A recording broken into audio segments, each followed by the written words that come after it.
নমস্কাৰ, এটা নতুন ভিডিঅ'লৈ তোমালোকক পুনৰবাৰ স্বাগতম জনাইছোঁ। আজি ক্লাছটো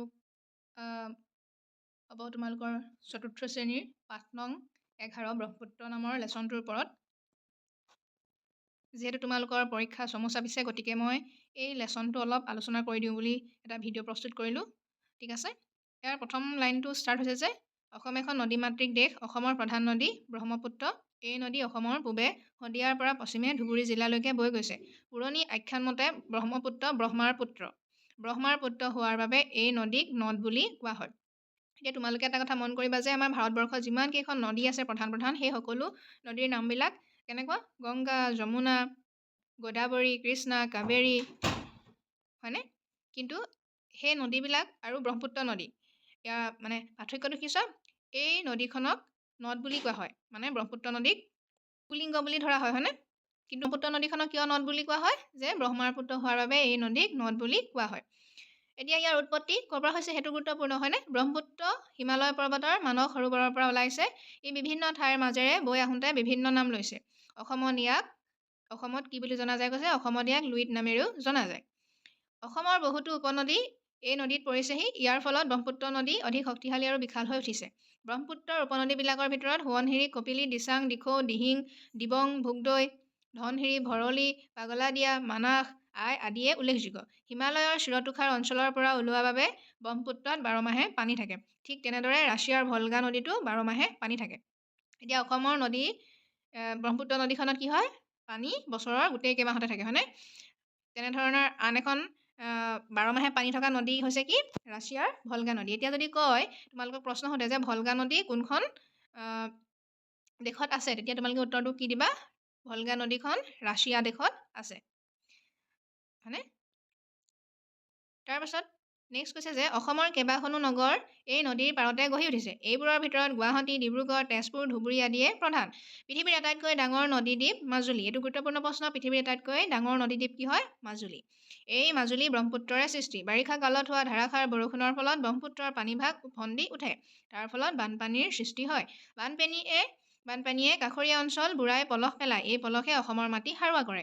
ব্ৰহ্মপুত্ৰৰ বুকুৱেদি জল পৰিবহণৰো সুব্যৱস্থা আছে। শৰাইঘাট দলং, কলীয়াভোমোৰা দলং, নৰনাৰায়ণৰ সেতুৱে এই নদীৰ দুয়োপাৰ ওচৰ চপাই যাতায়াতৰ সুবিধা কৰি দিছে। আনহাতে লুইতৰ বানপানীয়ে খেতি-বাতি, ঘৰ-দুৱাৰ নষ্ট কৰে। মানুহৰ লগতে গৰু ম'হ আদি জীৱ-জন্তুবোৰৰো অনিষ্ট সাধন কৰে। ব্ৰহ্মপুত্ৰত প্ৰচুৰ পৰিমাণে মাছ, কাছ, শিহু আদি পোৱা যায়। মাছমৰীয়াসকলে ব্ৰহ্মপুত্ৰ নদীত মাছ মাৰে। সেই মাছ বিক্ৰী কৰি তেওঁলোকে জীৱিকা নিৰ্বাহ কৰে। ব্ৰহ্মপুত্ৰ প্ৰকৃততে অসমৰ প্ৰাণস্বৰূপ জীৱনী শক্তি। ব্ৰহ্মপুত্ৰক কেন্দ্ৰ কৰি আমাৰ সভ্যতা সংস্কৃতিৰ গঢ় লৈ উঠিছে। শিল্পীৰ কণ্ঠত ব্ৰহ্মপুত্ৰৰ মাহাত্ম্য এনেদৰে ফুটি উঠিছে। এই গীতটো তোমালোকে শুনিছানে? এই গীতটো গীতিকাৰ আৰু গায়ক ডক্টৰ ভূপেন হাজৰিকা। এই গানটো তোমালোকে ইউটিউবত চাৰ্চ কৰি চাবা, মহাবাহু ব্ৰহ্মপুত্ৰ। খুব সুন্দৰ এটা গান, হয়নে? ঠিক আছে, তাৰপিছত আমি কুৱেশ্যনখিনি অলপ আলোচনা কৰি দিওঁ। ইয়াৰ প্ৰথমটো কুৱেশ্যন আছে তোমাৰ, অসমৰ প্ৰধান নদীখনৰ নাম কি? অসমৰ প্ৰধান নদীখনৰ নাম ব্ৰহ্মপুত্ৰ। এই নদীখনক নদ বুলি কোৱাৰ কাৰণ কি? ব্ৰহ্মপুত্ৰ নদীখন ব্ৰহ্মাৰ পুত্ৰ হোৱাৰ কাৰণে নদ বুলি কোৱা হয়। ব্ৰহ্মপুত্ৰ নদীখন ক'ৰ পৰা ওলাইছে? হিমালয়ৰ মানস সৰোবৰৰ পৰা ওলাইছে। অসমত ব্ৰহ্মপুত্ৰ নদীক আমি কি নামেৰে জানো? অসমত ব্ৰহ্মপুত্ৰ নদীক আমি লুইত নামেৰে জানো। পৃথিৱীৰ আটাইতকৈ ডাঙৰ নদীদ্বীপটোৰ নাম কি? পৃথিৱীৰ আটাইতকৈ ডাঙৰ নদীদ্বীপটোৰ নাম মাজুলী। ব্ৰহ্মপুত্ৰ নদীত প্ৰচুৰ পৰিমাণে কি পোৱা যায়? মাছ, কাছ, শিহু আদি পোৱা যায়। ব্ৰহ্মপুত্ৰৰ পানী কেতিয়া উফন্দি উঠে? বাৰিষা কালত ধাৰাসাৰ বৰষুণৰ ফলত ব্ৰহ্মপুত্ৰৰ পানী উফন্দি উঠে। এতিয়া ব্ৰহ্মপুত্ৰ নদীৰ উপনৈবোৰৰ নাম লিখা। দিহিং, দিচাং, ধনশিৰি, ভোগদৈ, মানস, আই, হয়নে? এইসমূহ কেইখনমান লিখি দিলেই হ'ব তোমালোকে। 3খন যিমান মাৰ্কছ আহে। যদি 2 আহে তেতিয়া 2-3খন লিখি দিবা, 3 আহিলে 3-4খন লিখি দিবা, তেনেকৈ নাম্বাৰটো চাই তোমালোকে লিখিবা। তাৰপিছত ব্ৰহ্মপুত্ৰ নদীৰ পাৰত গঢ়ি উঠা 3খন নগৰৰ নাম কি আছিলে? গুৱাহাটী, ধুবুৰী, তেজপুৰ, হয়নে? তাৰপিছত ব্ৰহ্মপুত্ৰ নদীৰ ওপৰত থকা দলং 3খনৰ নাম লিখা। দলং 3খনৰ নাম হৈছে শৰাইঘাটৰ দলং, কলীয়াভোমোৰা দলং আৰু নৰনাৰায়ণ সেতু। ব্ৰহ্মপুত্ৰ নদীক কেন্দ্ৰ কৰি আমাৰ সভ্যতা সংস্কৃতি কেনেকৈ গঢ় লৈ উঠিছে লিখা। ব্ৰহ্মপুত্ৰক কেন্দ্ৰ কৰি আমাৰ সভ্যতা সংস্কৃতি গঢ় লৈ উঠিছে। ব্ৰহ্মপুত্ৰ নদীখন অসমৰ প্ৰাণস্বৰূপ। পৃথিৱীৰ আটাইতকৈ বৃহৎ নদীদ্বীপ মাজুলী ব্ৰহ্মপুত্ৰৰে সৃষ্টি।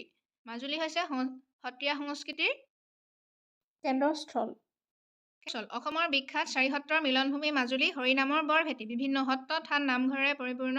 মাজুলীৰ জনসাধাৰণে শংকৰী কৃষ্টি সংস্কৃতি জীয়াই ৰাখি পৰিৱেশ জীপাল কৰি ৰাখিছে। মাজুলী বিভিন্ন জনগোষ্ঠীৰ সমন্বয় থলী। লগতে ব্ৰহ্মপুত্ৰক কেন্দ্ৰ কৰি শিল্পীৰ কণ্ঠত ব্ৰহ্মপুত্ৰৰ মাহাত্ম্যও ফুটি উঠিছে। গতিকে ব্ৰহ্মপুত্ৰক কেন্দ্ৰ কৰি আমাৰ সভ্যতা সংস্কৃতি গঢ়ি উঠিছে বুলি ক'ব পাৰি।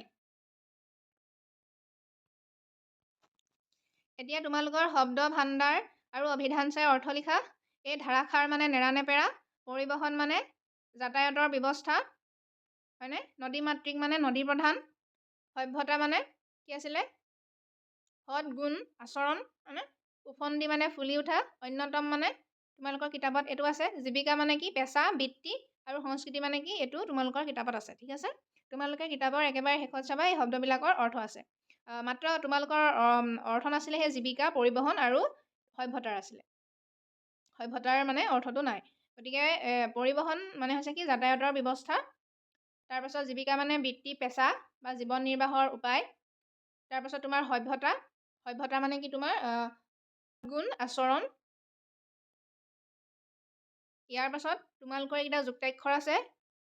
এইকেইটা যুক্তাক্ষৰ ভাঙিবলৈ কৈছে, হয়নে? এইটো কি হ'ব? নয়ধয়ান্ধ, ক্ষয় পয় আস্প, ক্ষয় পয় আস্প্ৰ, তাৰপাছত যোগ ৰ, স যোগ প যোগ ৰ, হয়নে? ক্ষয় পয় আস্প। এইটো কি কৈছিলোঁ? ক্ষয় কয় খ যোগ ক যোগ ৰ, ক্ষয় কয় আস্ক্ৰ, ন যোগ ত যোগ ৰ, নয়ত্ৰয়ান্ত, আৰু ত যোগ ম, তয়মত্য ম, হয়নে?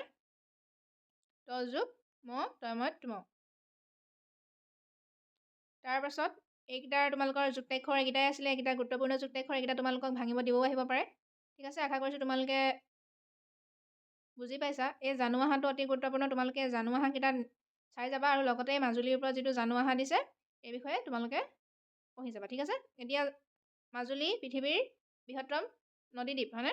ই অসমৰ গৌৰৱ। এই দ্বীপটো অসমৰ সংস্কৃতিৰ কেন্দ্ৰস্থল। অসমৰ বিখ্যাত চাৰিসত্ৰৰ মিলনভূমি মাজুলী হৰিনামৰ বৰভেটি। বিভিন্ন সত্ৰ, থান, নামঘৰেৰে পৰিপূৰ্ণ মাজুলীৰ জনসাধাৰণে শংকৰী কৃষ্টি সংস্কৃতি জীয়াই ৰাখি ইয়াৰ পৰিৱেশ জীপাল কৰি ৰাখিছে। মাজুলী হ'ল সত্ৰীয়া পৰম্পৰাৰ কেন্দ্ৰস্থল। মাজুলী বিভিন্ন জনগোষ্ঠীৰ সমন্বয়থলী। এনে এখন কৃষ্টি সংস্কৃতিৰে পৰিপূৰ্ণ মাজুলী বিশ্ব ঐতিহ্য ক্ষেত্ৰলৈ পৰ্যবেক্ষিত হ'ব বুলি অসমবাসী আশাবাদী। গতিকে মই এটা সৰু ভিডিঅ' আগবঢ়ালোঁ। আশা কৰিছোঁ তোমালোকে ভাল পাইছা। যদিহে ভাল পাইছা তেন্তে ভিডিঅ'টো লাইক কৰিবলৈ নাপাহৰিবা, আৰু যদি প্ৰথমবাৰ আহিছে চেনেলটো ছাবস্ক্ৰাইব কৰি যাবা, কাৰণ মই এনেকুৱা ভিডিঅ'বিলাক প্ৰায় আনি থাকোঁ। ঠিক আছে? আজিলৈ আহিছোঁ, নতুন এটা ভিডিঅ'ত পুনৰবাৰ লগ পাম। ধন্যবাদ।